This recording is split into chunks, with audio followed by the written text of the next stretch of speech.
Senate Human Services Committee shall come to order. First on the agenda for today is Senator Hoffman's Senate File 94. Senator Hoffman, to your bill. Mr. Chair and members, thank you. Senate File 94, previously Senate File 1009 in 2023, and it was authored by Senator Fatah, has been reviewed by this committee in the past 2 years, but it was not included in the Omnibus Human Services Finance bills. We are reintroducing this bill for a third time, not to quote Elise Bailey, where you have to pay for something for the third time, but this one I just want you all to consider for continued consideration. And what this bill does is it addresses a policy issue that arose when the department ultimately decided to begin the phase out. When we started to phase out customized living services and replace it with the integrated community supports, ICS, for individuals under 55 that are on CADI, BI, CAC, and DD waivers. The initial assumption was that nursing supports would not need to be provided through this service. However, nursing and transportation have been repeatedly identified as significant gaps in this program. That's one thing that has come out, was the identification of gaps. So last session, the department specifically highlighted nursing as an area needing potential changes, and they expressed a commitment to working with the community providers and the legislature to implement some necessary reforms. And I remember Ms. Merce specifically stating this when we had the discussion on waiver reimagined. So this conversation has been in front of you, Mr. Chair, for a while. Senate File 94 is based on technical assistance from the department last session and reflects their neutral stance on adding nursing to ICS. The bill simply adds 3 words to Section 256B, allowing providers to be reimbursed for this critical and assessed nursing services for individuals living with ICS settings. We were originally going to have 3 people, Mr. Chair, testify. Josh Berger's here with us, as well as Colby Miller, who's an RN. But Justina Blatterman, she's an individual who lived experience, lives in one of the ICS settings. Moment for her to come talk to us about her lived experience. Metro Mobility canceled her ride. I'll just leave it at that. So with that, Mr. Berg. Thank you, Senator Hoffman. Mr. Berg, please welcome to the committee, introduce yourself, and proceed with your testimony. Thank you, Mr. Chair and members, and thank you, Senator Hoffman, for the introduction to Senate File 94.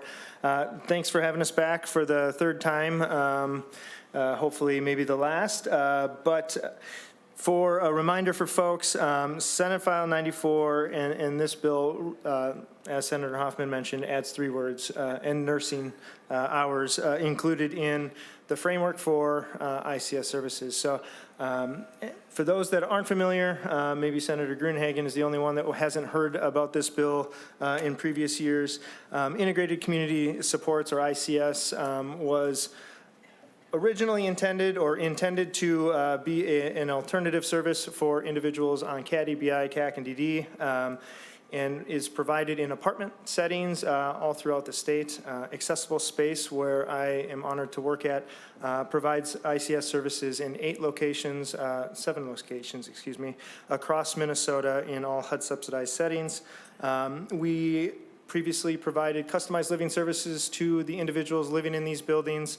And upon transition in 2022, the only thing that didn't carry over was the reimbursement for the required and critical nursing services that Colby will talk about here in a minute. Not a whole lot to say that hasn't been said before. Won't waste a lot of time. Happy to answer any questions you have. We have a fiscal note. I don't see Senator Utke here yet, but we have a fiscal note from last session, that I would argue is a bit, or quite a bit, grossly inflated, because it reflects that everybody, I think the assumption is everybody that receives ICS services would also then require nursing services. I would very much argue against that, or very much the opposite of that in practical purposes. So the fiscal note, I think, was about $30 million over a biennium. I think that is much higher than what we would actually see, and unfortunately then we would likely lose some of those funds when the underspending occurs, and it would roll back into the general fund to fix, the streets and the infrastructure, as you guys have talked about many times. So the last thing I would say before handing it over to Colby is really this is I believe capturing some of the funding and the reimbursement that's already being paid for in the system. If these folks are needing nursing services, they can receive it through skilled home health, home care nursing, other sources that the waiver would pay for that are already approved in their waivers. So really, we might just be moving some of the soup cans from shelf to shelf or out of the pantry onto a shelf. And you know, how much of this is actually a new expense, I think is debatable. And then I said one more thing, I'm going to do one more thing. Really, this work is to keep these folks living in the homes that they want to live in. So by investing in something like this, it keeps people out of SNFs or nursing facilities, out of assisted livings or long-term care facilities. So really being able to wrap around these critical services that Colby will talk about is just incredibly important, and I believe in a massive oversight when we transition from customized living to ICS. Thank you, Mr. Berg. Ms. Miller, please introduce yourself for the record and proceed with your testimony. Welcome to the committee. Thank you, Mr. Chair. My name is Colby. I am one of the site nurses that works for Accessible Space. I just kind of wanted to explain for everybody a little bit of what I do for our residents so you can get the picture of what nursing does in ICS. For my residents, it is a lot of clinical monitoring and assessing whether those are new conditions or not. A lot of the times when they do go to the hospital, they have new conditions that in order for them to come home, I make sure we can care for so they don't need to go to a TCU. It's a lot of training our staff to make sure they can care for all medical devices like ostomies and catheters, blood glucose monitoring, and making sure they're doing safe transfers, even down to preventing infections and doing wound care. A lot of my job is also doing medication monitoring, whether that would be setting up weekly medication sets, it's coming up with unique schedules for the residents or medications to keep them as independent as possible. It's also then training staff on every medication and how it gets administered and when. And then it's a lot of monitoring to make sure no resident is having any side effects from a medication, of course. I do also keep extremely close contact with all of their providers so that if a situation does arise, it is something that the provider and I can brainstorm together on a care plan for the resident that doesn't have to include going to a hospital to try to avoid that so that they can stay home. I briefly touched on wound care for that and what that looks like with us. It's dependent on a wound, of course, but a lot of the times we are then able to prevent it because I'm able to schedule their cares and make sure and monitor their skin myself, as well as delegate that task and train on it. And when a situation does arise that wound care is needed, we're able to actually start caring for the wound to avoid it getting worse and avoid future infections and hospital stays, of course. Thank you. Thank you, Ms. Miller, for your testimony. We'll go to member discussion. Any questions, discussion? Senator Gruenhagen. Well, thank you, Mr. Chair. Yeah, thanks for the presentation. Is this included in the governor's budget, this amount of money? Thank you, Senator Gruenhagen. Senator Hoffman, if you know the answer to that question, otherwise I think we also have representatives from DHS here who can answer that as well. Senator Hoffman. Senator, Mr. Chair and Senator Gruenhagen, no, it's not included in the $1.5 billion move from Human Services in order to cover 65% of the rest of the stuff. No, this is by itself. But he does bring up a good point, Senator, Mr. Chair, is that when you look at the fiscal note on this, it's based on the assumption that everybody would get that, right? And I believe Senator McQuaid, Senator Abe, last week talked about dynamic. Of any time to really have that conversations, we know this is going to save and do some really good outcomes for people and keep them in their homes, which then, guess what, Senator Gruenhagen, they don't go to Cokato Manor, right? And that's it's less cost, right? But it doesn't look like that when you look at that note and you go, oh my God, here it is. So does that answer your question? Yeah. Senator Grunegan, follow-up. Oh, thank you, Mr. Chair. Yeah, thanks for that response. Yeah, Senator Hoffman, I told you I have a bill to switch from static to dynamic scoring for the fiscal notes, so you could sign on to that if you'd want, okay? Because I agree with you. If we're going to save money, it should be shown in the fiscal note rather than just as an expense. And again, I'll just say one more thing. Static fiscal notes are precisely wrong, and dynamic fiscal notes are approximately right. Which would you rather be, precisely wrong or approximately right?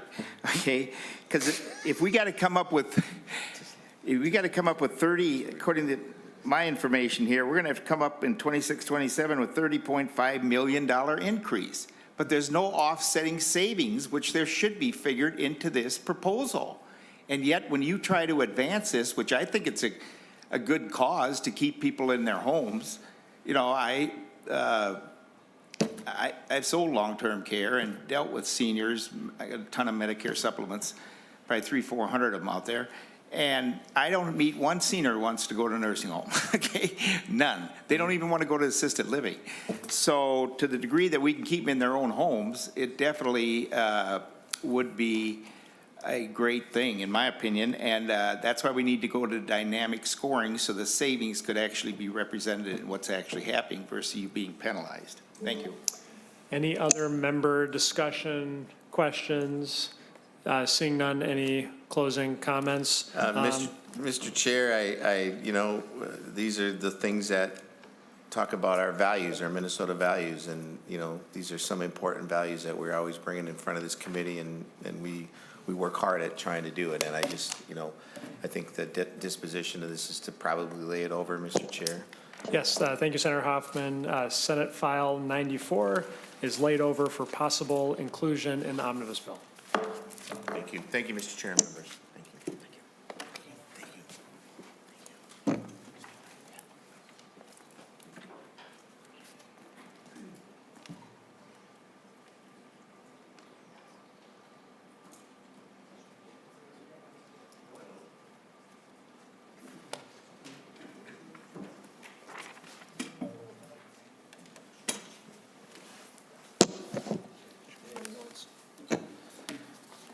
Senate File 446, Senator Rasmusson, Home and Community-Based Services Standards, Out-of-Home Respite Care Services for Children's Modification. Senator Rasmusson. Thank you, Mr. Chair and committee members. Really grateful today to be able to present Senate File 446, which proposes to allow out-of-home respite for children to be offered in an unlicensed setting. Respite is a vital service that supports families throughout the state, and access to safe and reliable respite options is crucial for families needing to take a break from their caregiving responsibilities. Back in 2020, a change was made to where out-of-respite for children could be provided, limiting that service to only licensed settings.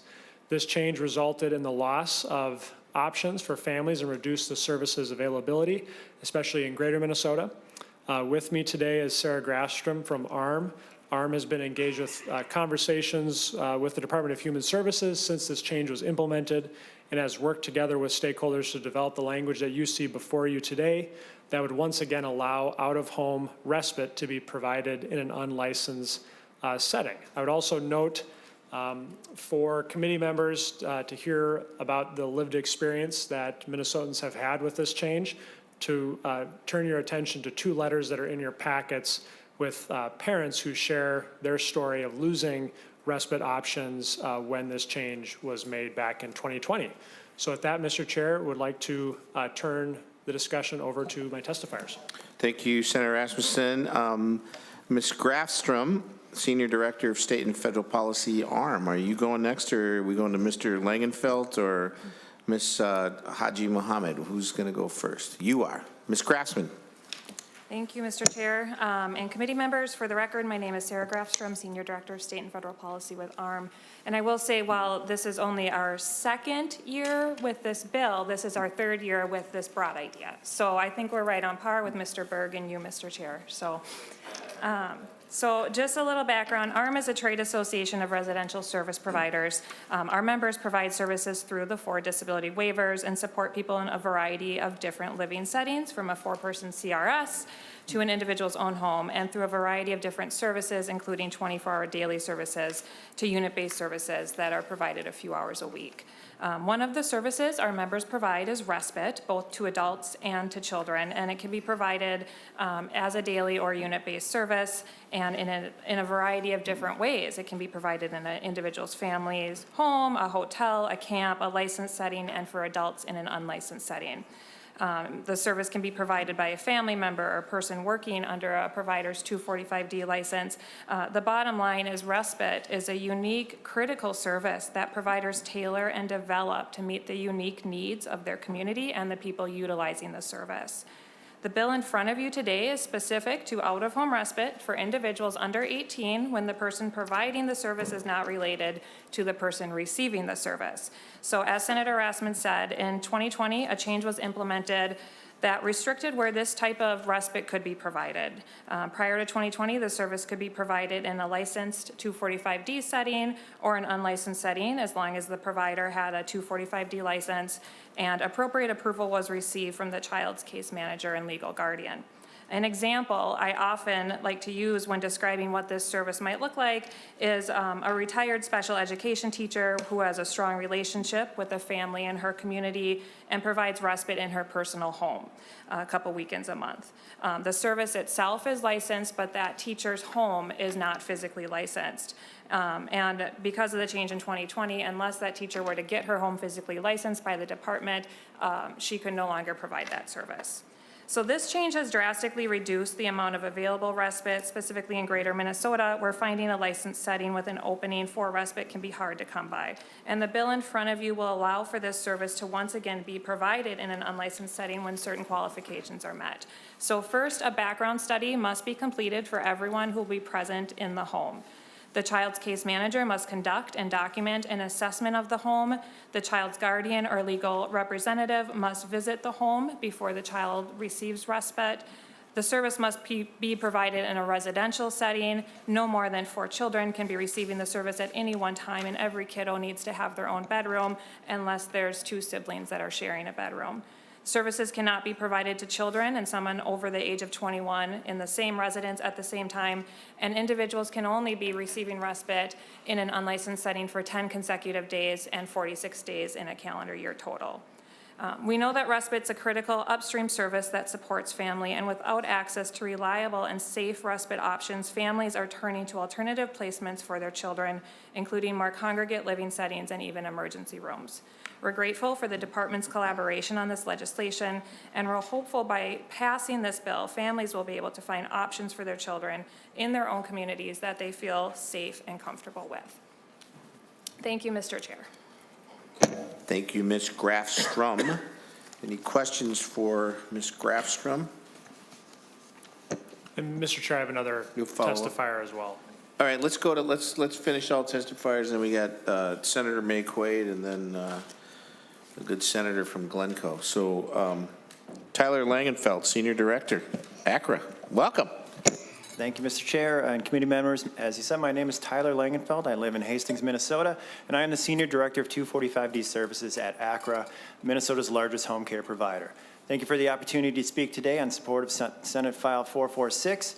At ACRA, our mission is to improve lives by providing individualized home care services and support to people in their homes. We accomplish this mission by offering a variety of services, including out-of-home respite under our 245D license. Specifically, ACRA offers out-of-home respite services to both children and adults in unlicensed settings, essentially in the homes of the respite staff who become employees of our agency.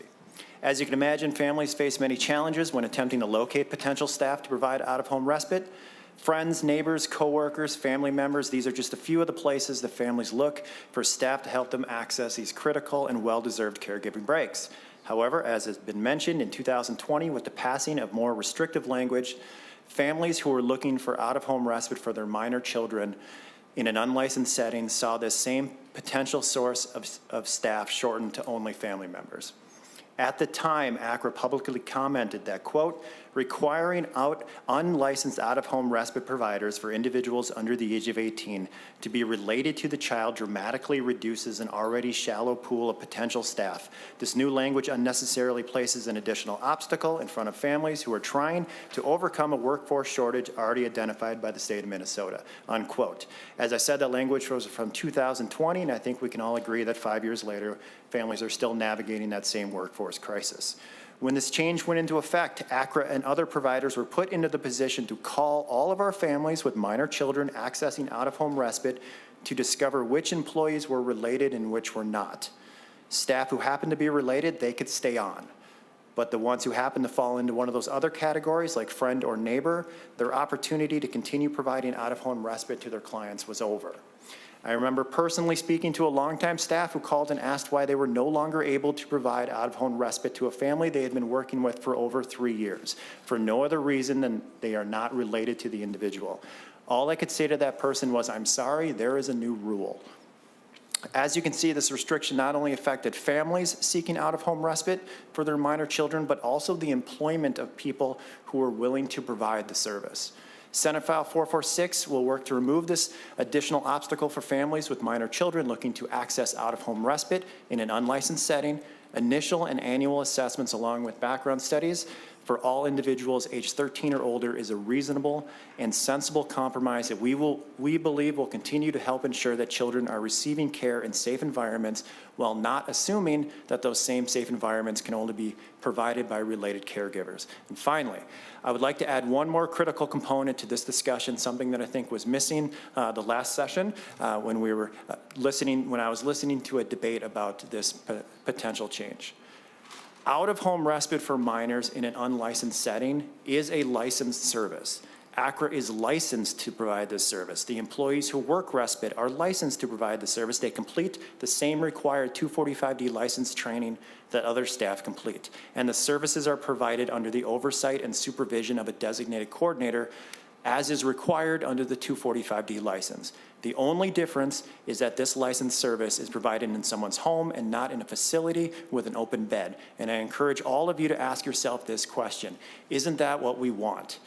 Must children always receive medical care in a setting that reminds them that they are receiving medical care? This was not an issue prior to 2020. And Senate File 446 will help us get closer to where we were, and as a result, ACRA strongly supports Senate File 446, and thank you again for the opportunity to speak on its behalf. Thank you, Mr. Langenfeld.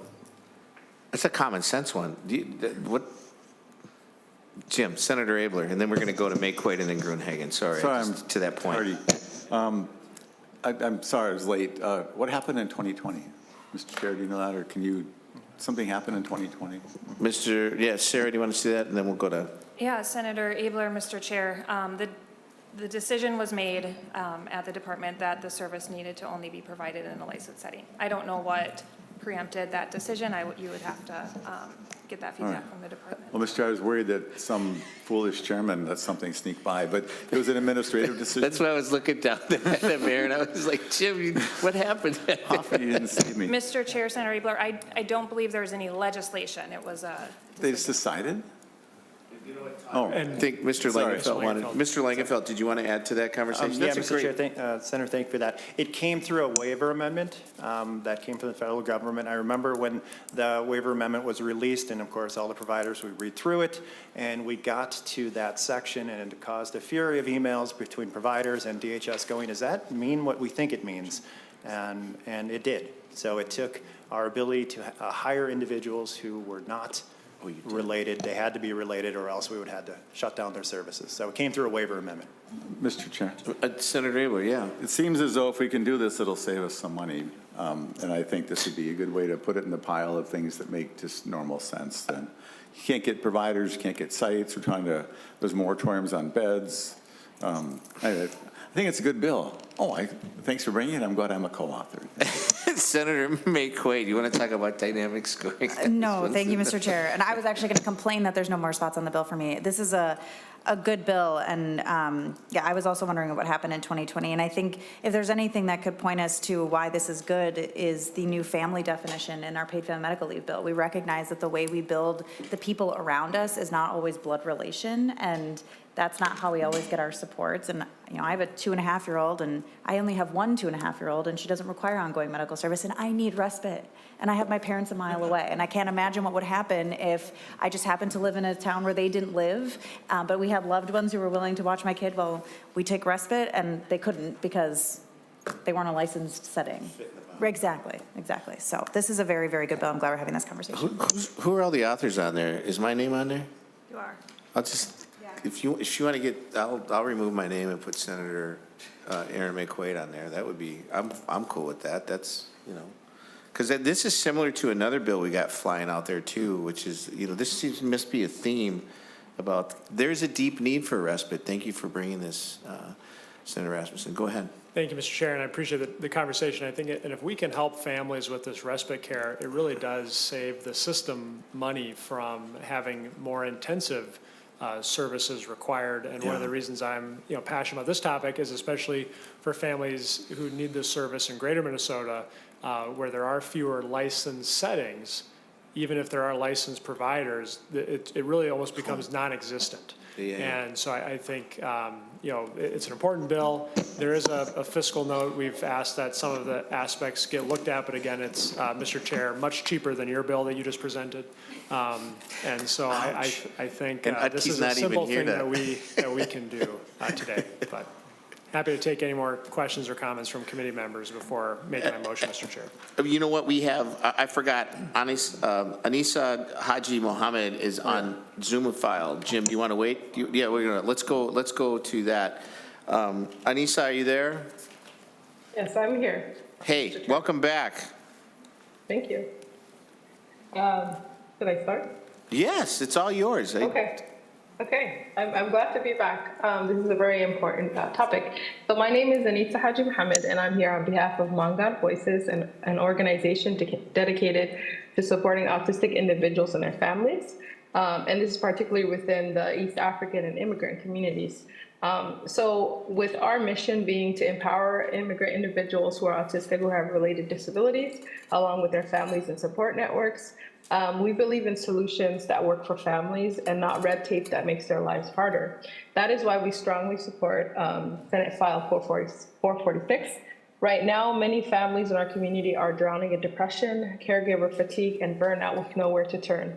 They don't know about in-home respite, never mind out-of-home respite options. They don't know about waiver supports, and even if they did, the process is too overwhelming for them to navigate. They suffer in silence, feeling abandoned by a system that should be helping them. For many of these families, out-of-home respite could be the difference between stability and crisis. But instead of expanding access, the state's licensed setting requirement erased the only respite options they trusted. Options that provided or could provide culturally relevant care in familiar settings.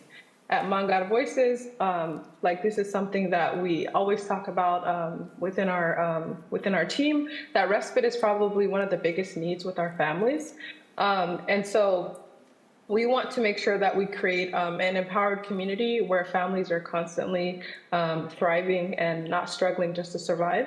And then we've seen with licensing requirements, just this week we testified about EIDVI services and how licensing is probably not the best idea, at least without discussion. And so a similar thing here, we're reducing options. Instead of creating more solutions, we're creating less solutions and more barriers. And I'm really glad to see all of the support for this bill, and I'm sure that our community will benefit greatly from it. Thank you for giving me the opportunity to share. Thank you, Ms. Mohammed. Senator Abler has a follow-up, and then I got Senator Gruenhagen. Did you still want to get in there? Yeah, Senator Abler has a follow-up to Yeah, and just briefly, you know, it's just funny how we make decisions that just don't seem to be, like, maybe it made sense, but it's just, we should undo it. But in terms of savings, and I'm interested to see the fiscal note, and the savings that this bill might generate might make more sense in June than they're going to make now with their ordinary business. But, oh yeah, thanks. similar to that one. All right. things. So it shouldn't cost a penny, and should save money. But so Senator Hoffman, so you got a 70-year-old, now single parent with a 45-year-old son, and we heard these testimonies when we were unlocking the waiting list way back when you were on the school board. Yes, I was. And so the elderly woman came in and she said, I don't mind having devoted my life to looking after my son, but who will watch him when I'm gone? And that provoked us all to unlock the waiting list, and the rest is kind of history. We spent a lot of money, but I think it was well spent and just very important. And so to allow someone to continue providing services for some of these individuals who are very challenging at the very limit of their capacity, and having a little respite here and there so they can survive, if it's a day a week, 2 days a month, whatever. And if they stop, they're going to go into a group home, and which is going to cost a great deal more, a lot more. And overnight, this is going to prevent some of those from happening. And so there's got to be a level of attrition, we know, where people just give up. And I don't think most people are going to wait till they're 70, but they're going to do the best they can. Some give up when they're 25, and they just can't do it, and so they just do that personal responsibility thing. But I would urge the department and people who are paying attention to this to understand what the system really is. And as we go forward looking at a budget where choice A is causing a grievous impact on group homes, on nursing homes, and a huge shift to counties, that if we could properly account for the savings bills like this give us, we can minimize that impact and actually maybe expand services in the way we care about. And there's got to be a lot of examples of this. So I'm just bringing that forward as a thought. And if people are listening to not just this one, but other stuff, if there's things that we can do that we know are going to be beneficial in saving either and in increasing quality or maintaining the quality, I'm interested in that, so bring those ideas to me. So thank you, Mr. Chair. You're talking about how your memory kicks in and what have we done, the system, because all of our conversations is about how is the system approaching this, and it dawned on me, the Orlena Puckett Institute back in the 80s established this system that was locally based, and it was about helping those people that are, through the informal support structure, but making a structure within the informal support structure. That was brilliant stuff 40 years ago, and it just didn't maximize that system approach. And it's like, well, why isn't that still part of, why aren't we having those conversations? To your point, the waivered waiting list. Oh yeah, well, hey, let's cap services, Senator Abler. Let's put a waiting list out there. And it made no sense to people where you did what you did, and it's like, are we at that moment again? I mean, help me. Senator Hoffman, just as and just you provoked in their thoughts. So that 30-year-old family who just says, there's no way I can do this. It's impossible.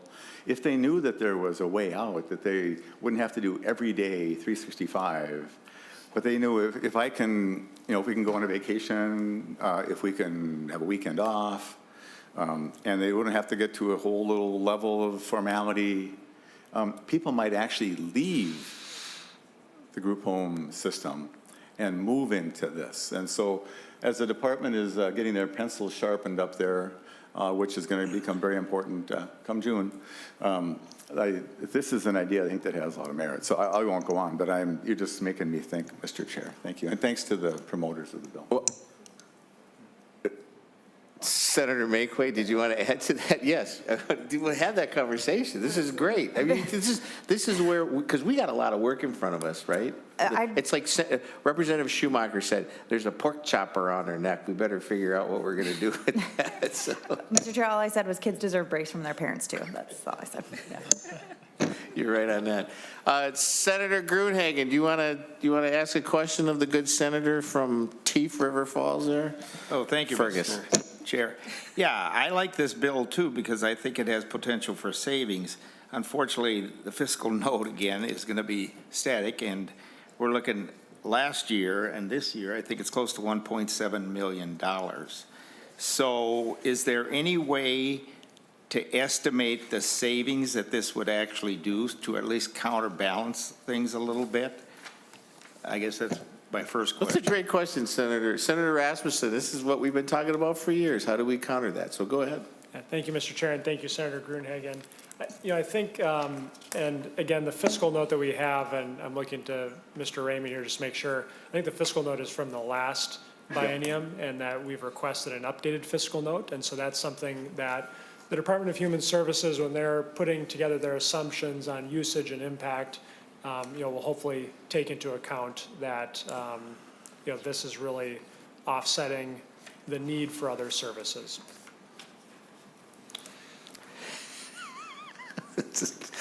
You're correct. Somebody just slid me a note. It said insert a tax on people who make more than $50 million to pay for the bills on that one. I was just like, I love that. Senator Abler, did you send that down to me? Oh, because that was always the inside baseball thing. So but no, and I'm not serious about that, but you're absolutely right. I mean, where are we going with that piece? So Senator Gruenhagen, is a follow-up to him? Yeah, I want thank to you. interrupt him. I'm used to that, by the way. My other question is, how is the money distributed? Is it by the agency? Does it go down to the counties? Or is it given to NGOs? Or how do we distribute the money to the people that are actually in need? Mr. Langenfeld. Mr. Chair, Senator, thank you for that question. I think if I'm understanding correctly, the individuals that we hire, they become employees of our agency, and then the department sends service agreements with a certain amount of approved hours. And so the individual works, they submit a time card to the agency pays the employee, and then they get reimbursed through a service agreement from the state of Minnesota. So, Mr. Langenfeld, it's to the unique needs of the individual who's seeking that support. Does that sound like about right? Say that again, I'm sorry? It's the unique needs of the individual seeking that support? That's how that reimbursement thing Yeah, works? it is what's known as a market rate. Yeah. So there can be some negotiation, yes. Awesome. Real quick. Glenn. Thank you, Mr. Chair. Yeah. So how do they locate these individuals that have a need? Are they on a county list or something, or what? Mr. Chair? Senator Rasmusson. Thank you, Mr. Chair. Thank you, Senator Gruenhagen. This is a part of disability, waivered services. And so it's a, combination of what, counties working with the state to determine eligibility for those individuals. And so they are on a disability waiver, and they have been found to be eligible for this type of respite care. Senator Gruenhagen, it's part of that service agreement that everybody gets when they're, they're getting services. Senator Abler is a follow-up. Just the final thing, and maybe fiscal can figure this out. So back in 2020, did the department claim a savings then for stopping this, since it's going to pay money to put it back? So, no, I'm just asking. It's a question, and That's a great question. And why didn't we get that $2 million to spend? Back then. I think I was Mr. Chair, it wound up in the forecast.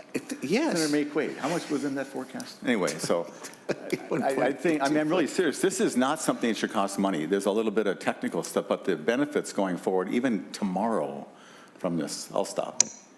Should we stack up those questions and then have Elise Bailey come down and explain to us the side of that someday? I mean, it's homework. I think it's homework. Now I'm raising it. 2020, did they see it as a savings? That's a great question. And it's like, okay, this actually is the savings. How do you prove that? Josh Berg says, hey, let's have that conversation on dynamics, right? There's data that's there. So how do we get that conversation in front of us if that's truly where we need to be? So you've just caused lots of questions. That's why we exist here. So Senator Rasmusson, what's your disposition of this wonderful bill? Thank you, Mr. Chair. I would move that Senate File 446 be recommended to pass and be re-referred to the Committee on Health and Human Services. All those in favor say aye. Aye. Opposed, same sign. Senator Rasmusson, you're on your way. Members, we're going to move, since Senator Utke, guess what? We should get a bunch of open bills that have fiscal notes that aren't defined, because he won't have anybody ask the question, so we can Utke's over in the next, he's got a bill up. So Senator Seeberger, Senate File 402. I got Julie Johnson, Ken Bentz, and Miss Mariam Osman. You're here to come chat with us about disability waiver rates modifications. Oh my God, I just had a moment. Senator Abel, remember 2012, 13, 14? Then Senator Julie Rosen sat between you and I, and we were talking about the DWRS system, and she said, never again will she ever sit between us. This is how far back this conversation goes. And Julie, how are you? Mr. Chair. Mr. Senator Abler.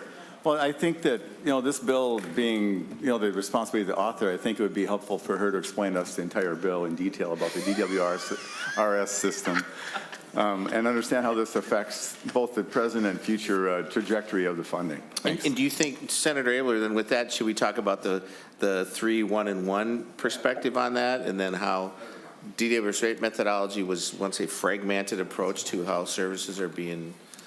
So you got an A1 amendment there, Senator Seeberger? I do. I would like to move the A1 amendment as an author's amendment, please. It looks like it's technical. Any questions, Senator Abler? I'll move it. Senator Abler moves the A1 amendment. All those in favor say aye. Aye. Opposed, same sign. Thank you. Now the bill is in the format and structure that you truly, really want. I want you to go back to 2013 and give us the historical representation of what DW. Actually, he was here. The Ken Bentz, the guy to you, was here. So I think you should make Ken talk about the different buckets. So, Senator Seeberger, what a great bill. Talk to us. Thank you, Mr. Chair. And I'm going to be as quick as I can because I came out of ag for this. It is Dairy Day over there, and we have ice cream. So you're keeping me away from my ice cream. Committee's in recess until they come back. Thank you. It is my pleasure to be here on Senate File number 402. The problem and solution behind the bill before you today are fairly straightforward. This bill will increase the wages for direct support professionals who help Minnesotans with disabilities. It does this through a modification to the disability waiver system, preventing wage compression. In contrast to the governor's proposal to cut funding for folks with disabilities, my bill invests in services that help keep people with disabilities in their communities. In addition, these changes will help make the job market more competitive, attracting people to the work and helping mitigate any shortages in the workforce. Because as we all know, having a steady number of professionals in the workforce supports access to disability services. For our constituents with significant disabilities, we all desire for them to have better access to the disability services that support them to live full and connected lives. But for our constituents to have better access to these services, we must continue to address the disability service staffing shortage. And to address the staffing shortage, we must work toward medical assistance reimbursement rates that cover the cost of competitive wages and benefits for these staff positions. The bill before you today contains two targeted and data-driven reforms to our state's waiver-funded disability services reimbursement system. The first change in the bill updates the competitive workforce factor to reflect the most recent data analysis from the Department of Human Services. The second change in the bill updates the standard occupational codes used to set supervisor wage factors. Both these changes are aimed at making direct support and supervisor staff wages more competitive and help address the workforce shortage. I would like to thank the bipartisan group of co-authors who have joined me on this bill. And I will now turn to my testifiers to speak in further support of this bill. Ms. Johnson. Thank you, Chair, members of the committee, and Senator Seeberger. My name is Julie Johnson, and I'm the president of MORE, an organization that provides employment and day support services to people with disabilities. I am also the government affairs chair of MORE, an association of 100 nonprofit organizations who provide employment and day support services to Minnesotans with disabilities. Thank you for the opportunity to speak before you today in support of this bill. At MSS, my organization, we see examples of the positive impact that waiver-funded disability services have on the individuals that we support each day. A young man we support recently secured his dream job working at the Science Museum. This job has increased his confidence, reduced his isolation, increased his community connections, and piqued his interest to go back to school and further his education. However, the flip side of these success stories are the hard conversations my organization has every day with about 150 people on our waiting list for services whom we are not able to support because of staff vacancies. Many of these individuals have been on our wait list for 2+ years, many since they graduated from high school. Without access to services, individuals slowly lose the skills and the readiness they developed when they worked in school to help them prepare to transition from high school to adult life. Some people are at home, putting pressure on group homes who already have a workforce crisis, or requiring a family member to scale back at work to provide the support needed during the day for somebody. This is why my organization and so many others are supporting this bill, which contains changes to the competitive workforce factor, as well as the supervisor wage factor within our state's disability waiver rate system, aimed at addressing this workforce shortage. I want to acknowledge the significant financial investments that the legislature has made over the last decade to support these services. Those investments have been critical in helping us address the statewide lack of access to services. However, due to decades of underinvestment in community-based disability services, even with these significant investments that you've made, the cost of providing services and the disparity between that and reimbursement is real, and it still exists. This gap impacts the ability of organizations like mine to attract, retain skilled staff, which in turn make it harder for people to access services. And most specifically, it's really hard on people with significant disabilities to access the supports they need to gain independence and increase their skills. We know that legislators will have to grapple with very challenging questions this session about how to meet the critical needs of our state within the confines of the revenue available. We are asking you to see our community members, our friends, our family members with disabilities as a priority in this work. Please partner with us, as you have in the past, to continue to move our state forward, and certainly not backwards, as the governor's proposed cuts would do, in providing wages and benefits that will allow us to hire staff needed to support Minnesotans with disabilities to lead full and meaningful lives. Thank you for your time. Thank you, Ms. Johnson. Mr. Bentz. I'll go next. Thank you, Mr. Chair, and good afternoon, committee members.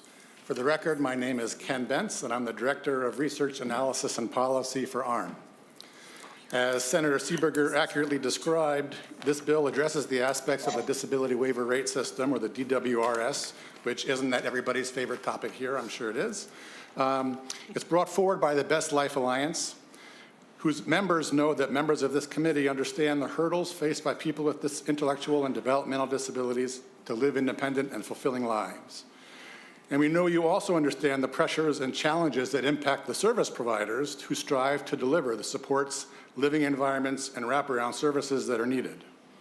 The system of services that support people with disabilities has been chronically underfunded for years, I would say decades, and so we were so thankful for the meaningful investments that were passed in the 2023 legislative session, and we know that more needs to be done, but those investments were certainly a welcome step forward.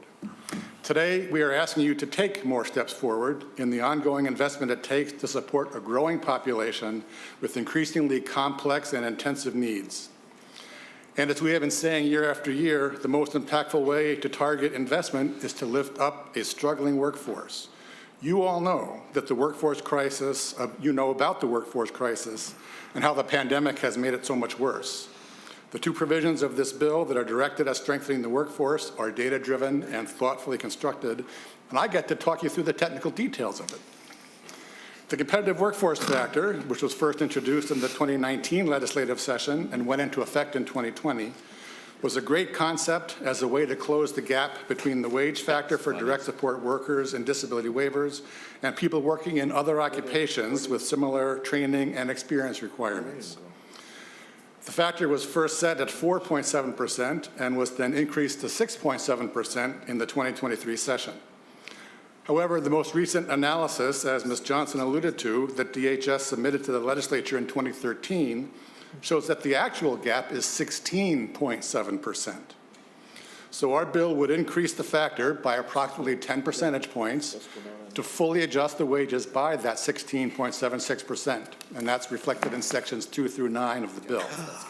How can we expect service providers to pay competitive wages when the rate frameworks reimburse them at a discount of nearly 10%? The second provision, which is in section 1 of the bill, would correct a situation that was partly the result of the competitive workforce factor. The factor only applies to the direct support wage component of the rate system and not to the wage for supervisors. In the last 5 years, as the median wages of occupations that are used to calculate the wages have increased, and the adjustment in the competitive workforce factor also increased, there are now instances where the direct support wage figure is higher than the supervisory wage, and that's not a realistic scenario for any employer. So our proposal would make a single change to the occupational codes used to derive the supervisory wage. Currently in the rate system, the supervisory wage is equal to the median wage for community and social service specialist occupation. Our proposal would modify the wage by calculating a new supervisory wage made up of 40% of that community and social service specialist wage and 60% of the community and social service manager wage, which also more accurately represents the differentiation of job duties between workers and the supervisors. So those are the technical aspects of the bill. Thank you again, and I'll be happy to answer any questions. That's amazing. So thank you, Mr. Benz. The conversation, it brings back memories of, the system, the DWRS system and the competitive workforce factor. Thank you for your hard work on this. Yeah, you got 53,000 job openings in the caregiver bucket, right? Competitive workforce factor should allow you to establish those pieces up. And until there's reform. What reform? We always talk. Was Miriam Osman? Was she going to say some things that she?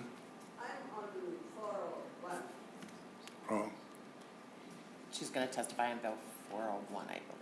Oh, wrong. Oh, on the other one. Okay, sorry, Miriam, I got you. That's okay. I am human. I make mistakes. Any members got questions for our esteemed Jim? Is there a follow-up you want to do on Senator? Well, this is actually a really important bill, and it's Senator Seeberger. It's a challenging topic, but a really important one, and all those little nuances and the discussion you could have on this could be just make anybody like what. But does somebody know what the governor's budget has for the competitive workforce factor? Do you know that, or does fiscal staff know that? In the budget proposal he has? I don't know. I think maybe the fiscal, do you know off the top of your head? If not, I bet you at least Bailey does. Come on down. Oh, no, Mr. Chair, I don't want to drag them down. All right, don't. They don't deserve that. Okay. So I'm actually, Mr. Chair, legitimate, but I'm just wondering if somebody knows. I can answer that for you, Senator Yeah, Abler. thank you. Thank you, Julie Johnson. The competitive workforce factor is the same. What's different in the governor's proposal in our lovely complicated DWRS framework is the absence and utilization factor that we worked so hard to increase is at, I believe, 9.4, and the governor's proposed budget takes it back to 3.9. I happen to run an organization that serves people with pretty significant disabilities, and our absence and utilization runs about 18%. So if you take that down to 3.9, that's going to cost me about $500,000. So what does that mean, cut Julie? staff. Everybody's talking money, right? I'm going to cut Everybody's saying, staff. right? Yeah. Right. So you're not going to be able to do what? What is it? I'm not going to be able to get anybody off my wait list, and I'm going to be able to serve less people. To your point, Senator Abler? Well, thank you. And I have a lot of concerns about the governor's budget. One of those things I'm not going to do to resolve it is to bring down staff who are hardworking and dedicated, and they're middle people, not middlemen, they're middle people in this thing. There's the governor, and then there's us, and here they are stuck in the middle between some very great challenges, and their job is to say, oh, this is the governor's budget, and it's our budget. But I do want to press him a little bit. If he wants to come and tell us, I was just looking for his quote when he unveiled the budget, and he said this is a responsible budget to carry us forward and to serve the needs of our great state. And the question I would ask him, Mr. Chair, is how does doing that and the rest accomplish anything with the great needs of our disability community? And I think we all know the answer, but I'm not going to make the department come and tell me that. I appreciate that. I thought you were asking like a serious, it was a serious question on the serious, but now I get what you're saying. Oh, Yes, but- absolutely. The serious question was answered. Correct. By our testifier, Yep. so that's helpful to Go to me. Jordan. But it just deepens the challenges that we face. And it goes back to my earlier comment. There's some things we're doing or could do that would actually accomplish the same thing without causing the harm if only people would properly calculate the piece of legislation, which the custom is not to do that. But I can assure you, as we get closer to June 30th, when there's no special master to keep any of these programs open, there'll be a lot of interest in that, and I hope that we can go there. So, and that's, and I think he might realize that's a good idea too. So, thank you. Thank you, Senator Abler. I think this committee is going to benefit from how many times in the past, both in the other body and here, that question that you're raising has been discussed and dealt with. So, Senator Rasmusson. Thank you, Mr. Chair. And we talked about it a little bit on this bill that Senator Seeberger has before us, and her testifiers have talked about the impact that the governor's proposed budget cuts would have on disability services here in the state. And so, Mr. Chair, my question's for you. When do we plan on having the governor's budget proposals presented to this committee, and then also providing providers an opportunity to respond? Because I think hearing about these impacts for these services is really important. And especially if this committee is going to make the case that we should be investing in these services rather than cutting them, I just think we have to make sure to hear those recommendations from the governor's team, and then make sure that we have opportunities for providers to come in and discuss the impact it'll have. Thank you for asking that question. Again, I think you and I had talked about it. We need to, let's get the language that's tied to that budget piece, so then we're having a full 4-day or whatever day conversation it is in that. So I missed the question to the department is, when are we going to have the language in order to go with that budget? So do you know off the top of your head, Christy, do you have a date for us now, or no? I didn't hear that. Best guess is a couple of weeks, is that what you said? So Senator Rasmusson, I guess the question back to you is, do we want to have that conversation not knowing what the full devil in the detail is with the language, or would you rather have us 2 weeks from now, as soon as we get it, then we're having that conversation? And like all things in this committee, I'm open to what the committee wants, right? So what are you thinking? Thank you, Mr. Chair, and thank you to Ms. Grom for providing a little bit of a timeline. I guess, we know the high-level budget proposals that the governor is proposing, and I think it'd be helpful at the earliest day possible to have the team from DHS come and present those, and then also provide providers, advocates, Minnesotans who be impacted to also have the opportunity to come testify. And we will have the governor's budget bill before us, later on in session as well. So I think just given the magnitude of changes that are proposed, it's important for us to understand those implications as soon as possible. So those would be my 2 cents, Mr. Chair. So you're thinking maybe we do it in 2 ways. We have the discussion first, get people to testify on it, and then we go, the second part is, okay, Senator, thank you. Senator Abler, what are you thinking? Well, thank you. Well, I found the quote, and actually it was Lieutenant Governor Flanagan, and I just would like to frame this and thank her for this sentence. Our dedication to providing services and support for those who need it remains consistent. Needs it most remains consistent. And then we have to manage spending, and we all know that. I don't know how much a part that the DHS staff who's going to present these ideas to us had in designing this. I would predict that they had a de minimis part in it. Yep.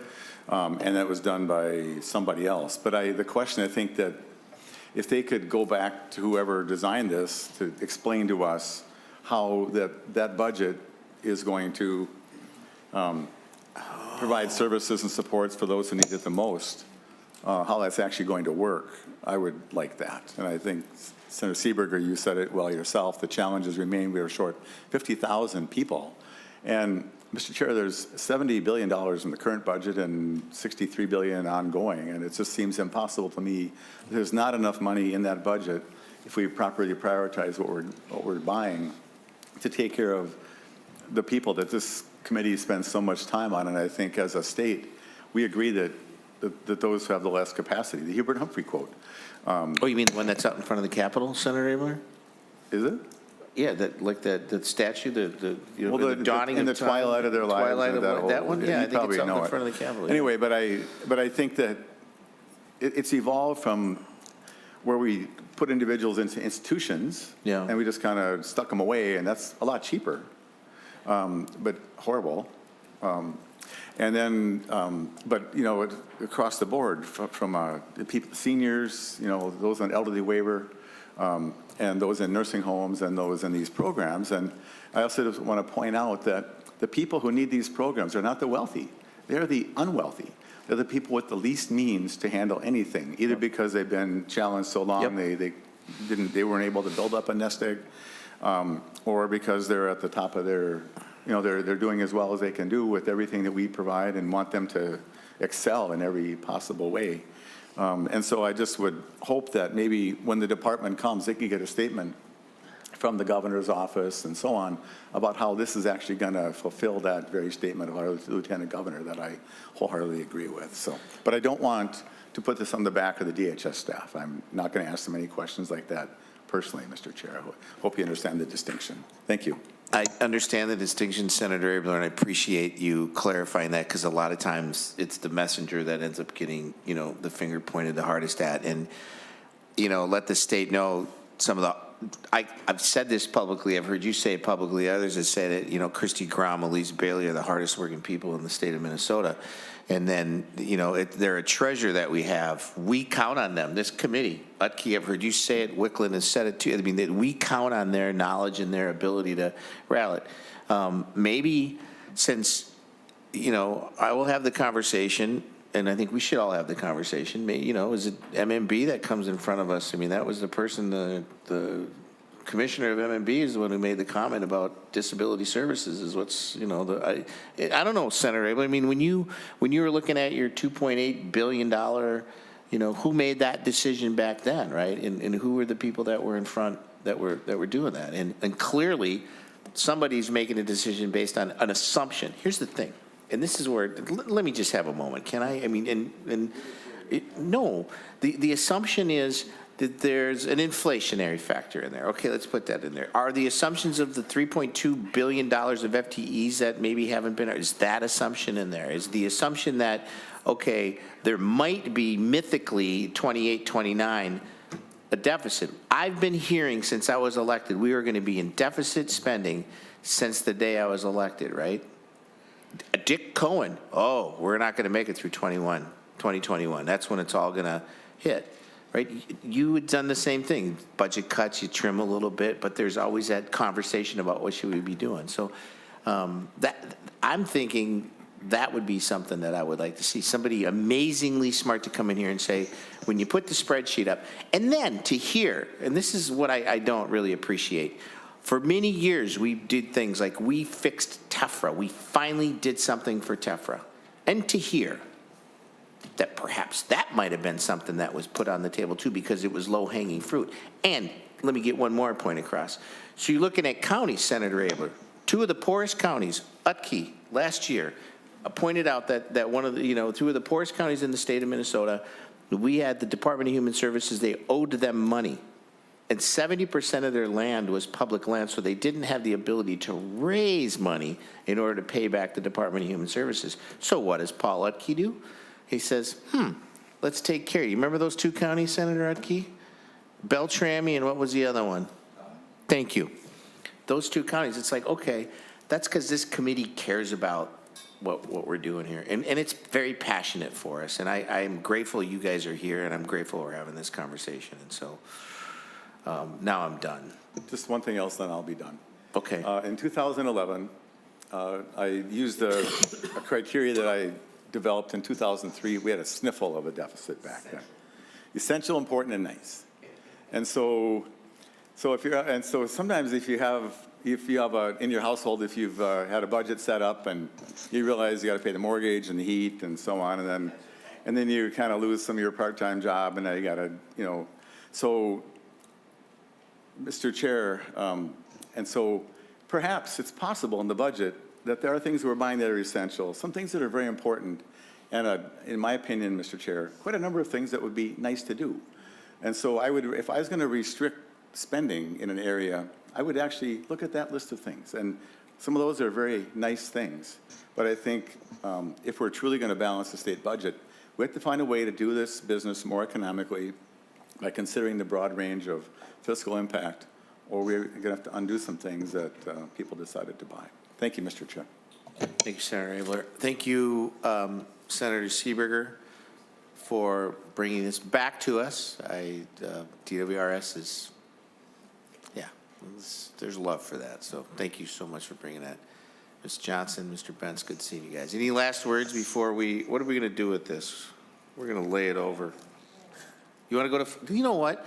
You want to sit, yeah, I love this idea. You want to go finance? Can we? No, nobody's, all right. It's laying over. All right. I lost that argument. We're going to lay this over for possible inclusion. Thank you, Senator Thank you. Senator Utke, welcome back.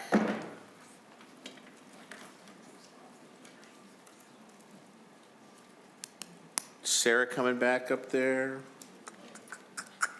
Looks like Anna Hegland is going to be on Zoom. She just questions only, right? Hannah, is that correct? Yep, that's correct. Thank you. Awesome. And Matt Freeman, wait, he's not sitting over there. Oh, he's standing. There he comes. Matt Freeman's going to come. He's only got a couple of things he wants to talk about on there, too. So, Senator Utke, it is Senate File 401. And actually, and Anna, no, I'm going to take that back. Miriam Osman is going to want to come up, too. So, there you go. Senator Utke, the floor is yours. Oh, thank you, Mr. Chair and members. Happy to bring Senate File 401 to you here this afternoon. This bill contains policy proposals that address current challenges identified by disability waiver service providers. And get this, they're all intended to have zero cost to the state. There you go. The 5 key provisions in this bill include allowing providers to negotiate with their lead agency for a housing support rate add-on for individuals who cannot live with others, requesting a waiver amendment from CMS to allow property damage to be reimbursed using existing dollars in the Environment Accessibility Adaptation Fund, establish a 30 business day timeline for lead agencies to process service authorizations, requiring the Department of Human Services to engage in stakeholder collaboration on the process and forms providers use in requesting rate exceptions, and finally allowing a rate exception to stay in place if the individual's case manager and the support team determine that the removal of the rate exception will harm the individual's well-being. Mr. Chair, the slates of proposals are critical to service providers in their ability to be responsive to the needs of the individuals they are supporting. And with me to explain the proposal in greater detail is Sarah Grafstrom from ARM. Hello, Sarah Grafstrom. Welcome back to the committee. Thank you, Mr. Chair and committee members. For the record, again, my name is Sarah Grafstrom. I'm the Senior Director of State and Federal Policy at ARM. Thank you for the opportunity to present ARM's policy bill consisting of 5 provisions aimed at improving the processes of establishing payment rates and rate exceptions, as well as providing needed resources to providers and individuals with higher support needs. I will walk through the bill. I will walk through each section of the bill and just explain kind of what we're trying to do in each section. So beginning with section 1 of the bill, we are proposing to establish a 30 business day timeline for lead agencies to review and process service authorizations, and there is a penalty imposed if that deadline is missed.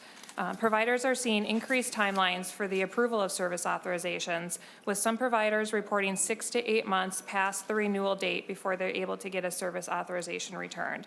This creates serious cash flow problems for providers as they are not able to bill for services without that service authorization in place. Section 2 of the bill would allow an approved rate exception to stay in place for an individual if the support team determines that the rate exception is necessary for that individual to maintain their well-being. Rate exceptions are based on the exceptional needs of the individual that the DWRS framework rate does not cover. And current practice is that if that exceptional need goes away, the rate exception would no longer be appropriate to keep in place. However, we would argue that for some individuals, the exceptional need does not go away. Rather, the services put in place to address that need have been successful in reducing those behaviors or incidents associated with the need. The reduction doesn't mean the need doesn't still exist. It just means the resources currently utilized to address it are effective and shouldn't be removed because of their effectiveness. Our proposal would allow the rate exception to remain in place if at the time of annual review, the individual support team determines that the exception is important for that individual's continued well-being. Section 3 of the bill would require stakeholder consultation to periodically review, revise, and update the format by which rate exception requests are collected and reviewed by lead agencies. Allowing stakeholder consultation in revising processes and procedures for rate exceptions promotes a collaborative, responsive, and transparent approach, and this language will help to ensure that the voices of those directly affected by the rate exception process are at the table, sharing real-world challenges, emerging trends and needs, and leading to a more responsive system that better supports people with disabilities.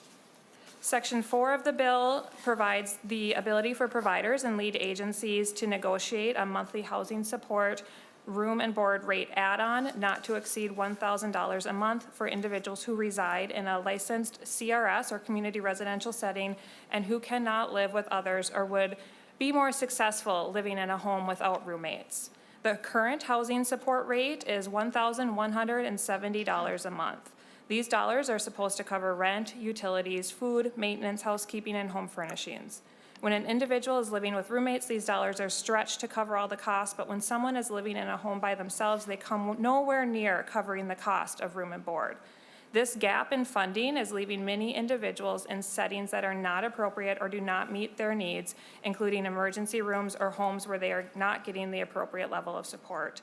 And finally, Section 5 of the bill would direct the Commissioner of Human Services to seek a waiver from CMS to allow environmental accessibility adaptation, or EAA, dollars to be used to cover the cost of property damage caused by an individual receiving services under the waivers. Outside of maintenance costs that are included in an individual's housing support rate, the cost of property damage is not reimbursed to the provider. This results in individuals who have a repeated history of property damage being unable to find providers willing to provide services to them. Individuals on a waiver are eligible for up to $40,000 annually in EAA dollars, and these dollars are supposed to cover home modification assessments and installations and vehicle assessments and installations. We are proposing adding property damage to the allowable use of these dollars. With that, Mr. Chair, that is the bill, and I am happy to answer any questions the committee has. Thank you, Ms. Grafstrom. Do we have Ms. Hegland over Zoom?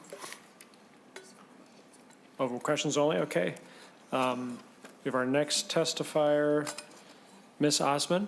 Yeah. Welcome back to the committee. Please introduce yourself and proceed with your testimony. Thank you. Yeah, good afternoon, Chair, Vice Chair, and the rest of the committee. My name is Mariam Igal. Right now, I'm just I'm not self-advocate, I'm a community advocate. As you heard the bill, I mean, I'm, for this bill, because I know the challenge it takes for someone with disability or that they cannot fit and live in with people, including their families, including, the neighbors and the hardship they cause. So with a rate increase and flexibility that they can, get more additional funds for room and board, I think I would go for that. And also another thing that I like about this bill is the fact that state lead agencies are held accountable for sitting on making decisions when somebody's life is in danger, not to mention the rest of the community. So I'm all for it, and what else? I think that's all I'm gonna say. It's obvious with the cost of living that's going up, with the challenge people with disabilities that cannot get along or that cannot live amongst the community because of safety issues to themselves and to others. And, it's so obvious, it's clear Thank you, that Ms. we need support for that. Thank you, Ms. Hoffman, for your You're testimony. We also have Mr. Freeman. If you could make your way to the table. Welcome back to the committee, Mr. Freeman. Please introduce yourself for the record and proceed with your testimony. Thank you. Thank you, Mr. Chair and members. Matt Freeman, the Executive Director for MAXA, the Minnesota Association of County Social Service Administrators, and Human Service Policy Advocate for the Association of Minnesota Counties. And thank you for the opportunity to speak on this bill. Counties are concerned about Section 1 of the bill, and we've had a chance to speak today with ARM and with Senator Utke, and are committed to working with them to address some of our concerns. We appreciate and have a shared interest in timely service agreement authorizations from counties, and are committed to working on how we can address that together. Our particular concerns are about the mechanism included in the bill around penalties or fees coming from lead agency source of revenue, the county levy impact that may have. And again, looking at together collaboratively how we can address the causes of delays, I think would be the most productive route, rather than timelines and deadlines that don't necessarily give additional tools to addressing those problems. And we're committed to working on that together, whether it's additional resources, technology improvements, or process improvements to make sure that we're meeting those needs. Thank you, Mr. Freeman. Any member discussion? Senator Abler. Well, thank you. And Mr. Freeman, thanks for coming down. So I'm confused sometimes about who decides what at the counties. I know there's a great deal of services that have been farmed out to subcontractors and private case managers and so on. That's a whole different topic, but I'll just say it while I'm thinking about it here. It seems as once they're farmed out, the county no longer feels a sense of responsibility to follow up with those, and I see that as a problem. I brought it up before, but it comes up all the time, where the case manager is not responsive. I've even talked to my own directors at my county, and they're like, well, yeah, it's farmed out and we're busy. And I just think at some point, maybe I should have a bill saying you're still in charge after you farm it out. But I would expect that anyway. But anyway, that's a different question. But in the case of this decision, who's making this decision on behalf of the county? Is it county staff themselves, or is it a subcontractor that's figuring out this stuff? Mr. Freeman. Mr. Chair and Senator, I am far from an expert on exactly the workflows of something like this. My understanding, though, is that min-choices assessment and other assessments are done to determine the level of care that an individual can receive. I think what we're talking about in this is the service authorization, so the rates and input into MMIS to process that rate. And I believe that for the most part, that work is done by a county staff member. Senator Abler, any follow-up? Well, thank you for that. That's helpful. And so this is the rate that's coming anyway, which is why it doesn't cost money. So this just expedites the process. And just, Mr. Chair, to whoever is in charge of this, this assessment and rate setting and all that seems like it's at a disastrously bad level of timing. And it seems like if you could do it in 60 days, that'd be good news. It seems like there's really a problem with this. In a time when it's harder to find staff and all of that. So I hope as we wind on with this that'll help, and we'll maybe talk about it later with the budget, but I'm aware that there's an $804 million shift to counties in the budget that's going to make Minnesota well on track. And I imagine at some point you'll have a thought to share with us about that, but I know that my county doesn't have any share of that to bear. And so if we did that, that would probably make this even more difficult. Is that right? You can just nod. You don't have to get involved in it. But thank you, Mr. Freeman. Thank you. Senator Abler, any other member discussion? Senator Utke, any closing comments on your bill? Well, thank you, Mr. Chair. And we found out about this, and I'm fully in agreement with all parties too, is we do not want additional expenses passed down to the counties by things we do here, but at the same time, the bill is written because we do have a problem with the delays, and we've got to bring it to the forefront, and that's why it's got the 30 days and a penalty. We'll figure out how to do this correctly and how it's efficient so that they get their work done without adding to the burden that the counties appear to be getting dropped on their head through other means. And that's the last thing any of us want, is to see our counties pick up more unfunded mandates. But in the end, we want to make sure this process is done in a timely manner. So we will continue to move forward with it and hopefully have a very nice solution before the end of session. Mr. Chair, just to, if I can put an Senator exclamation point on that, it's got to work. Yep. You know, and I think that there's ever a favorable committee to counties, it's this committee, but it has to work. And so there's no one better to dig into this than you, Senator Utke, but I hear too much about it, and it has to be timely on all these different levels. And min choices, I've complained about that as long as we've had min choices, that it's not working. And min choices too, if that's actually there, is not working any better. It's the numbers come out wrong. We need exceptions all the time, and I feel like I'm just talking to the wind, Mr. Chair. The people that are sitting in the middle of these processes are either providers who work way too many hours, families who are so worried about their whoever loved one, or the client himself who just has no idea what's going to happen to them. And so it has to work. We spend more money than almost any other state for it not to work well. So, Mr. Freeman, you're part of the solution, but I'm just expressing my frustration. But we talk about this time and again. We come up with little efficiencies. Oh, maybe this workaround. But I mean, everybody cares. So how can we have a thing that everybody cares so much about that just is so clunky? So, Mr. Chair, could you fix that, please? Thank you.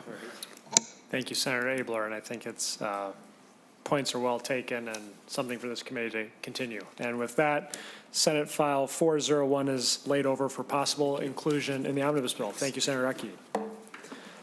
Up next, we have, yes.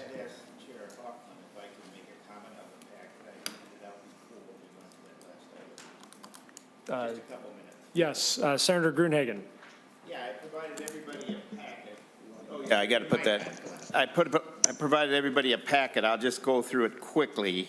The first one is an article, January 26, 2025. The Walsh legislator prepared a battle over Medicaid fraud. I'll just read one little paragraph. It's on page 2, about 2 paragraphs down. It says, Minnesota spent $51,215 per person in 2022, which is twice the national average. So we're spending in Medicaid twice the national average than the rest of the states combined. Now, there's maybe a good reason for that, but I think this committee should look into that, especially with a looming budget deficit of $5.1 billion. So I'll let you read the rest of the article yourself. The next page is what I complained about in the presentations we had here, that we need comparative data. And this gives you comparative data of the full benefit seniors, individuals, and you can see Minnesota is way out of line in almost every area. Now again, maybe there's a good reason, but we should find out why, especially when we had the presentation of DHS graph. We're growing at a rate that is not sustainable for the private sector. If it keeps going, we're going to bankrupt it. And of course, we need to address fraud. Again, I'm trying to equip on a bipartisan basis information that we can get to the bottom of this, and hopefully, because HHS is a growing part of the budget, it'll soon exceed education budget, higher ed and K-12. This is what we really need to take a look at, in my opinion. The final one, it compares all 50 states that I could put together. And you'll again find the averages at the top. And again, Minnesota, if you reference back to Minnesota or look for it in here, we are way out of line compared to the rest of the states. And I do believe that California, Massachusetts, Maryland, they all care about their citizens. The other 49 states care about their citizens as much as we do. The comparable that we come closest to is the District of Columbia in the first line. We're at 12,265, they're at 12,704. So again, you know, when you have comparative data, you're able to evaluate as lay people. The other thing, maybe there's good reason why we have this, but we need to get to the bottom of it, or we're never going to solve the upcoming problems. And the last page I'll let you look at. So I just submit that on a bipartisan basis for all of us to look into. Now, Chair Hoffman gave me the assignment. This is partial. I'm going to continue to look into it and find out. But again, comparative and historical helps us as lay people to look into this. And how many people here, or even in the state of Minnesota, understand that we are twice the national average? Thank you. Thank you, Senator Gruenhagen, and appreciate you doing this research and sharing it with committee members. And I'd encourage committee members to follow up with you on any questions. And I would also, especially as we have DHS preparing for their budget proposal to us, I do think it would be helpful to try to get a sense, especially with some of our peer states, as to what additional services are we providing that other states aren't? That's exactly Are the cost of those services more expensive than other states? Do we have different eligibility requirements? Just to try to help contextualize how we compare, because I do think there are lessons that can be learned from the other states. We do have one more thing on our agenda. Yep, real Senator quick. Gruenhagen, quickly. Yeah, I can't but agree with your statements. We need a breakdown of what cost and what services we're actually providing. When I did this in 2013 with an OLA report on special ed, found out that we had 77 more requirements on special ed than the feds required, and they'd never been evaluated and still haven't for cost or effectiveness. We need to look at, is this effective and what does it cost? Because we want to help these people. We don't want to penalize them, but we want to do it in an effective and efficient way. Thank you.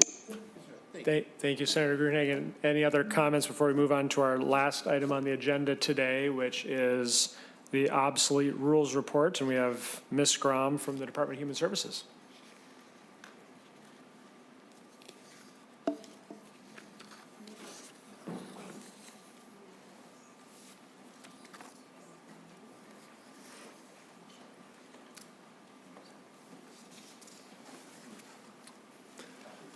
Ms. Grom, welcome back to the committee. Please introduce yourself for the record and feel free to proceed. Thank you, Mr. Chair and members. My name is Christy Grom, and I'm the Director of State Government Relations at DHS. I am just going to attempt to connect here.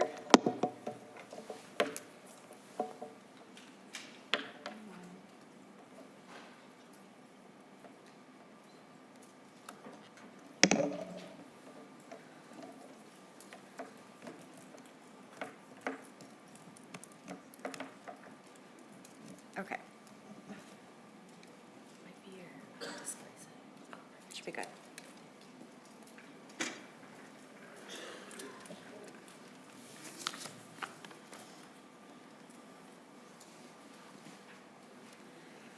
All right, Ms. Mr. Grom. Chair, committee members, thanks for having me here. So as you mentioned, Mr. Chair, I'm here to talk about the DHS's most recent obsolete rules report.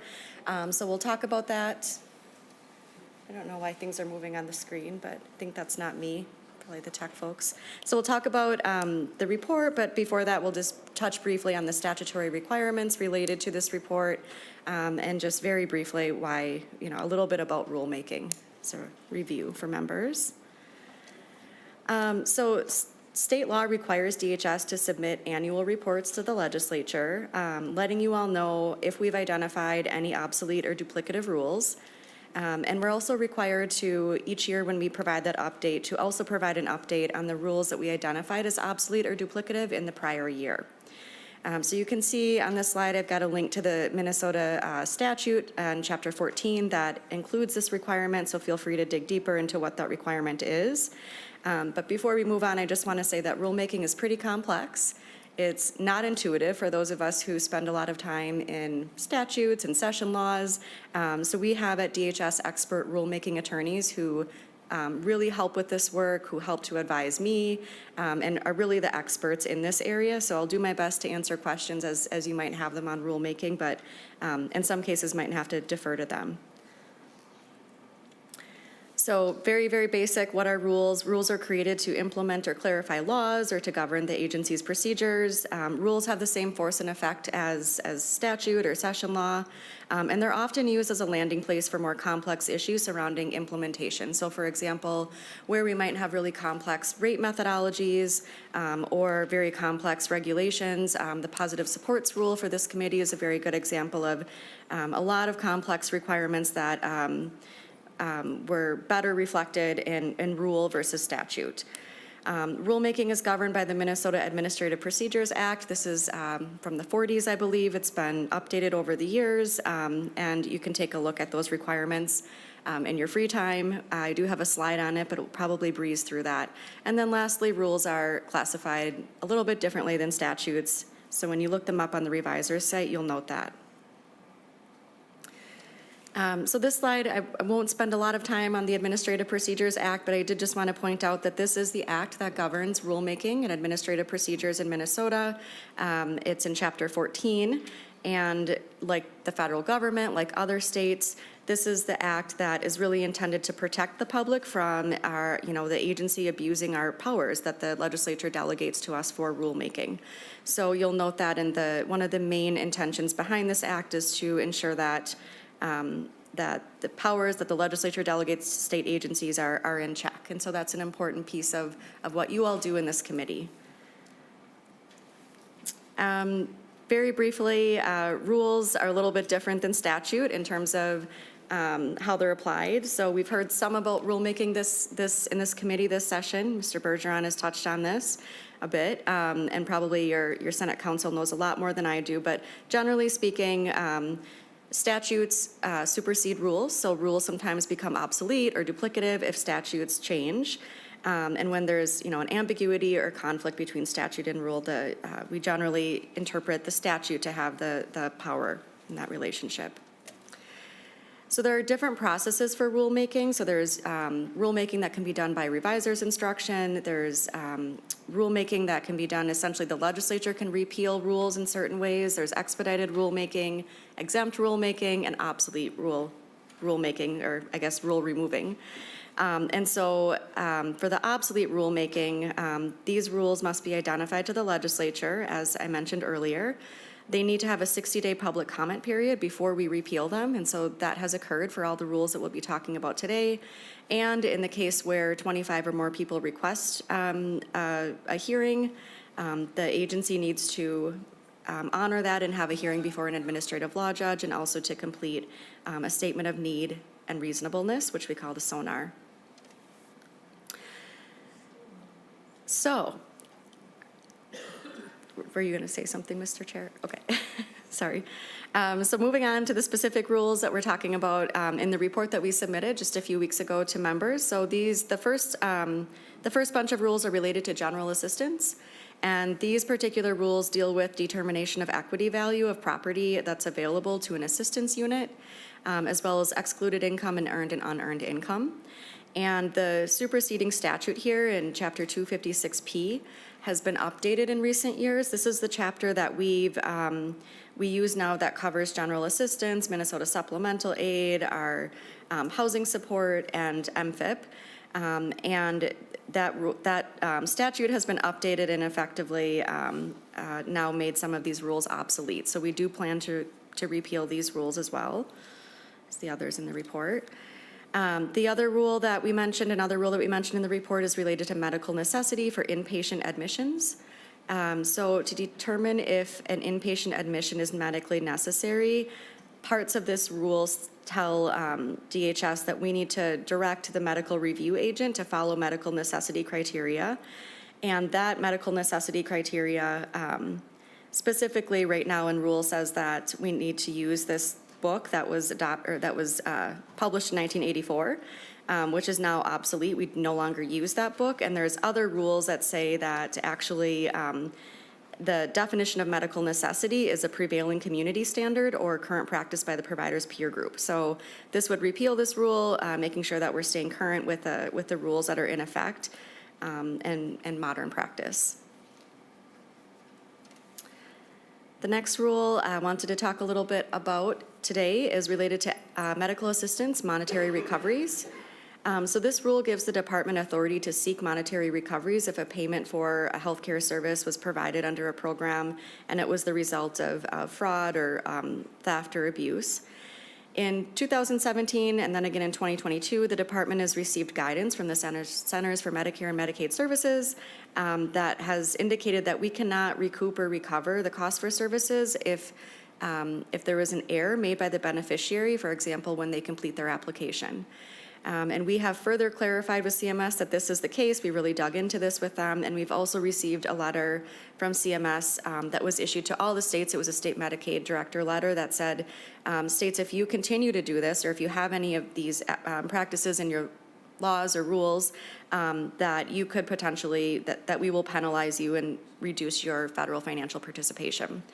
So effectively, this rule is superseded by federal requirements, and we do plan to repeal it. I do think it's important to note here that counties can still recover if there's a court judgment in this case. So we'll continue to listen to the federal government and what their guidance is, but for the time being, this rule is set to be repealed. Do you have a question, Mr. Chair? Yes. If you go back just one page. So when we're talking about enrollee error, does that in any way pertain to fraud, theft, or abuse as mentioned in the rule?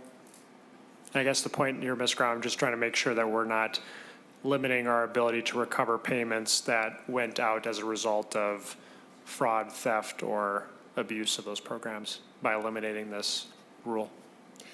Mr. Chair, the repeal of this rule still allows, would not inhibit the department's ability to recoup payments that are related to fraud or theft or abuse.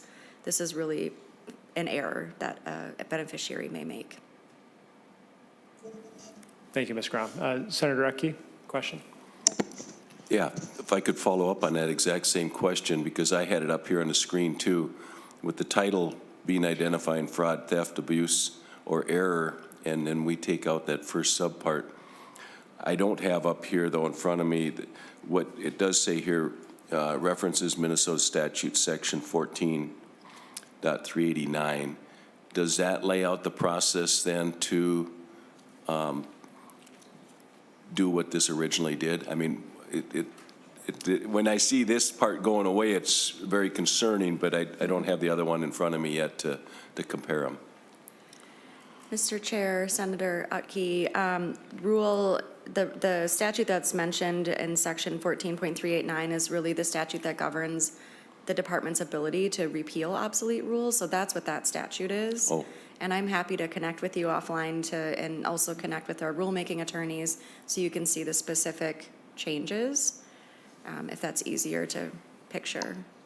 Okay. Mr. Senator Chair. Utke. Thank you. Yes, I would like it if you could follow up with that, just so that it's got, it's somewhat concerning when I read what's on the screen, and so I'd appreciate additional information, so thank you. Thank you, Ms. Graham. Thank you, Mr. Chair and Senator Any other Utke.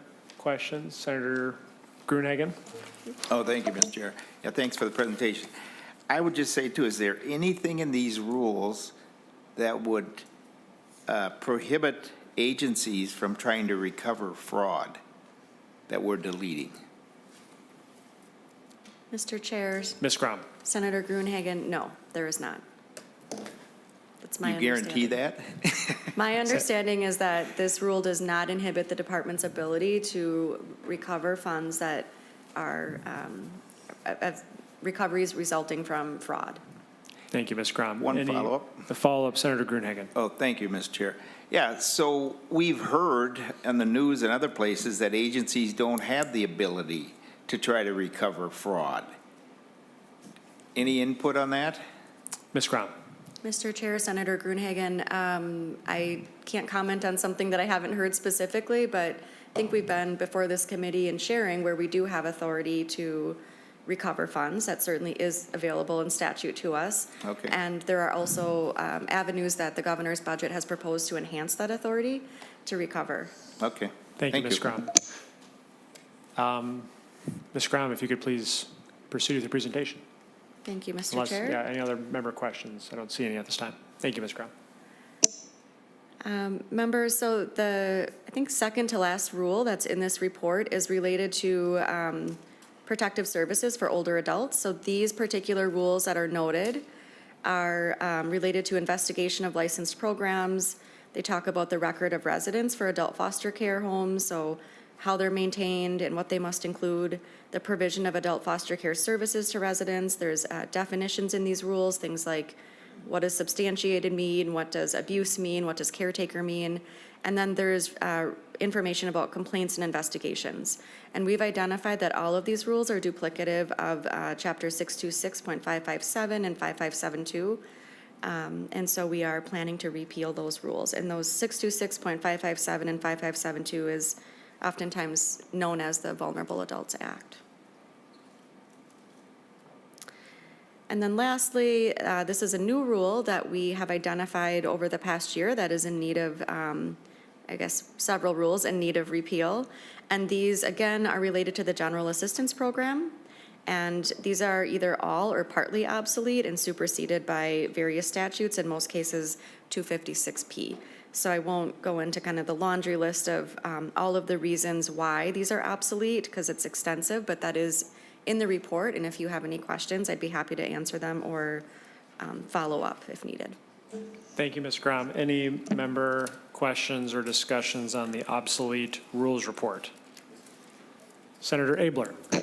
Well, thanks, and they do seem kind of obsolete, so that's good. So just a technical question, is there a reason we're just you're not throwing that in the governor's policy bill and just having them be repealed? Or you don't trust us? Or who knows if we'll get a bill passed? Is that the governor's way of saying, we're not so sure that we're going to get out of here? Is there a reason you wouldn't just abolish them in statute? Ms. Crum. Mr. Chair, Senator Abler, that's a great question. I think in this case, we're just going through the administrative procedure and trying not to bog down the legislature, but I suppose that could be another avenue that we could take. Senator Abler. And just one more question. So these are obsolete rules. Is there another bill coming for obsolete procedures that maybe some of us could help streamline everything in your world there? Should I work on a bill for that, Ms. Crum? Ms. Crum. Mr. Chair, Senator Abler, we do have a policy bill that will be coming out, and there might be some obsolete things in there, but in general, happy to work with you on whatever your ideas might be and provide technical assistance. Mr. Chair, after this conversation, I'd like to ask her one more question that when you get done with this, when this is laid over, since she's here. It'd be a nice question. Thank you. Any other member discussion on the obsolete rules report? Seeing none, Senator Abler, you had an additional question thanks. for Ms. Crum. And you're very attentive. I can't imagine how many hours you have to work personally and your staff and all that. And people talk to us about the whole min choices thing and all that. Is there we've had more conversations on that single topic than any. Is there some plan to make it a bit more workable for people and timely? And I have one more question after that. Just generally, if you can mention it, where you're going as a department, please. Sure. Ms. Crum. Mr. Chair, Senator Abler, while I'm not an expert on that topic, I will say that there's a revised min choices tool that's been available for quite some time now that DHS worked really closely with our county partners on.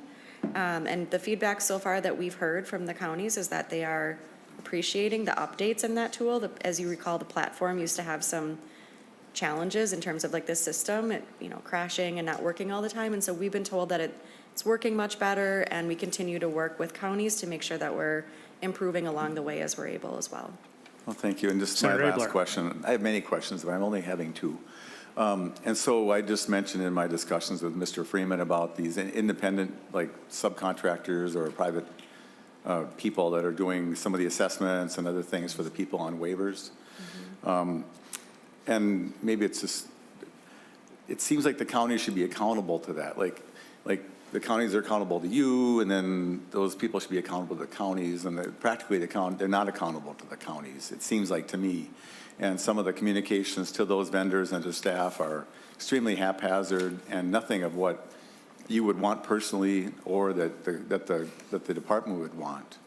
Can you comment about that, what you think? Probably you as a department. Do you think that these, I mean, I don't know, go ahead and comment. I'm not going to drag it out anymore. Ms. Grom, comments? Mr. Chair, Senator Abler, I believe you're referring to the kind of not subcontracted case management, but people that are not employed by the county to do min-choices assessments. Right. I would say I would need to get more information from our team about our specific position on that and what's allowed in law, but I know there are pretty extreme workforce pressures on the counties right now, and so my understanding is that they're, you know, in some cases using those individuals to make sure that people have access to min-choices assessments. We do know that there's waiting lists for min-choices assessments, and that's also problematic. So I think it's a balance that we'd want to strike, and you know, I would really have to get more in-depth information from counties and our team to Final respond thought, adequately. Mr. Chair. Thank you. And Senator Abler. I guess what I'm getting in particular is, where's the accountability? The counties are accountable to you or to us if we can pass a law and make them pay a fine if they're too slow on something. But it would be interesting to have maybe at least a statement or a position from the administration. I don't know who that is anymore, but it's the governor or the commissioners or you or somebody to tell the counties that we expect them to oversee the people that they've hired to do these tasks, so that if it goes badly, then they can go back to the county and say, your people are not doing our job.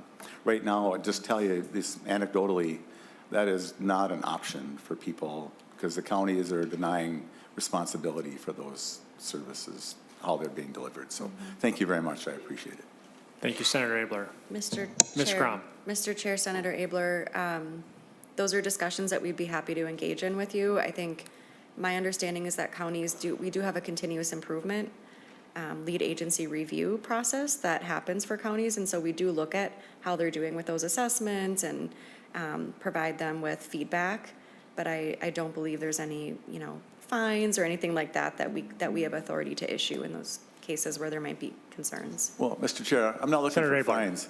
I'm just looking for, I mean, so there's a chain of command here. I mean, so there's the governor and the commissioner is accountable to the governor, and then you're accountable to the commissioner, and the counties are accountable to your department as a whole. I'm just saying there needs to be something saying, I would appreciate something saying, when the county subs out a project to a private vendor or anybody, that the next chain up there is not calling me, who can do nothing, but they should call their county department and say, by the people that you hired aren't doing the job, much the same as a county employee is accountable. But I think there's a gap in that accountability. That's what I'm getting at. So I don't want to give them more fines. They're just going to complain and raise my property taxes and still not do it. So I just want them to do it well and at least put pressure on the vendors to say, you better do a good job, otherwise, now you're going to be in trouble somehow. Thank you, Mr. Chair. Thank you, Senator Abler. And I just want to remind committee members that we're finished with our agenda for the day, but if there are additional topics in the future that we'd like the department to come and talk about, we can certainly do that. So, Senator Gregan, do you have a comment? Yeah, we just adjourn? quickly, just a quick question. Thank you, Mr. Chair. Yeah, who put this list together? Did you have a team of people? Was it double checked, or how did you come up with putting these in this particular presentation? Thank you, Senator Gruenhagen, and I think Ms. Grom, we're back on the obsolete rules report. So, Ms. Grom. Mr. Chair, Senator Gruenhagen, in the department, we usually have every year a call out from our rulemaking attorneys, and they say, hey, DHS staff, please take a look and make sure you don't have any obsolete rules that you're aware of. And our staff let them know if we've identified any obsolete rules, and then we have a team of rulemaking attorneys that works very expertly to identify if that's correct, that we do have obsolete rules, and they put together this report, making sure that we're remaining in compliance with the Administrative Procedures Act and all of the rulemaking activities that we're doing. Thank you, Ms. Grom. With no further business before the committee is adjourned.